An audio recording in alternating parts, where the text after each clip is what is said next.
یہ 13 سالہ بیٹا شاید 30-32 کلاسز لے سکا ہے میرے ساتھ۔ اللہ کی توفیق سے یہ سارے کا سارا حصہ عربی میں سمجھ رہا ہے۔ مومل، آپ کے سامنے ایک لمبی آیت آ گئی، اولئک یدعون الی النار واللہ یدعو الی الجنۃ والمغفرۃ باذنہ ویبین آیاتہ للناس لعلہم یتذکرون۔ میں آپ کو اس کا ترجمہ نہیں پڑھاؤں گا، اس لیے کہ آپ معلم قرآن پڑھتے پڑھتے اب اس کو عربی میں سمجھنے قابل ہیں۔ آپ نے اس آیت کا ایک ایک لفظ، اس کا ایک ایک حصہ پچھلے اسباق میں پڑھ لیا ہے، اور وہ اسباق مل کے آج یہ لمبی آیت بن کر آپ کو اپنے آپ کو سمجھنے کی دعوت دے رہے ہیں۔ بتائیے کیا مطلب ہوگا مومل اس آیت کا؟ وہ لوگ دعوت دیتے ہیں آگ کی طرف اور اللہ دعوت دیتا ہے جنت اور مغفرت کی طرف اپنے حکم سے، اور وہ بیان کرتا ہے اپنی آیتیں یا نشانیاں لوگوں کے لیے تاکہ وہ لوگ نصیحت حاصل کریں۔ اس بیٹے کو یہ نہیں بتایا گیا کہ اس پوری آیت میں حرف جر کیا ہے، مجرور کیا ہوتا ہے، نکرہ کیا ہے، معرفہ کیا ہے، واحد کیا ہے، جمع کیا ہے، جمع مذکر کیا ہے، جمع مؤنث سالم کیا ہے، جمع تکسیر کیا ہے، حرف عطف کہاں پہ ہے، حرف عامل کہاں پہ ہے، حرف غیر عامل کہاں ہے، کہاں پر مرفوع ہے، کہاں پر منصوب ہے، کہاں مجرور ہے، اس کو نہیں بتایا گیا۔ اس کو نہیں پتا کہ جملہ اسمی اور جملہ فعلیہ،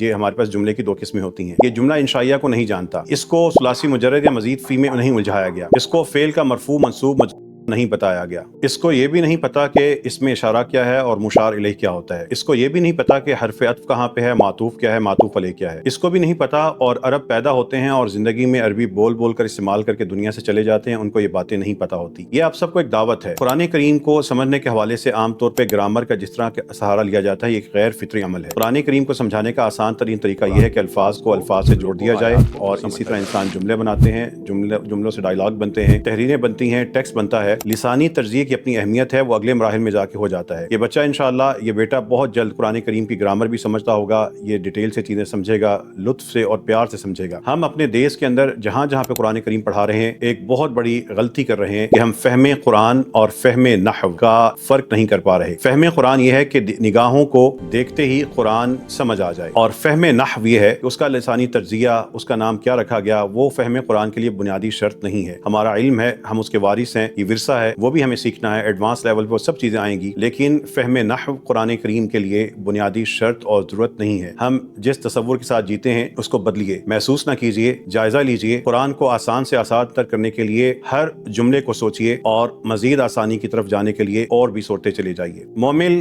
آپ کے سامنے ایک لمبی آیت آ گئی، اولئک یدعون الی النار واللہ یدعو الی الجنۃ والمغفرۃ باذنہ ویبین آیاتہ للناس لعلہم یتذکرون۔ میں آپ کو اس کا ترجمہ نہیں پڑھاؤں گا، اس لیے کہ آپ معلم قرآن پڑھتے پڑھتے اب اس کو عربی میں سمجھنے قابل ہیں۔ آپ نے اس آیت کا ایک ایک لفظ، اس کا ایک ایک حصہ پچھلے اسباق میں پڑھ لیا ہے، اور وہ اسباق مل کے آج یہ لمبی آیت بن کر آپ کو اپنے آپ کو سمجھنے کی دعوت دے رہے ہیں۔ بتائیے کیا مطلب ہوگا مومل اس آیت کا؟ وہ لوگ دعوت دیتے ہیں آگ کی طرف اور اللہ دعوت دیتا ہے جنت اور مغفرت کی طرف اپنے حکم سے، اور وہ بیان کرتا ہے اپنی آیتیں یا نشانیاں لوگوں کے لیے تاکہ وہ لوگ نصیحت حاصل کریں۔ وَيَضْرِبُ اللَّهُ الْأَمْثَالَ لِلنَّاسِ لَعَلَّهُمْ يَتَذَكَّرُونَ کا مطلب کیا ہوگا؟ اور اللہ بیان کرتا ہے مثالیں لوگوں کے لیے تاکہ وہ لوگ نصیحت حاصل کریں۔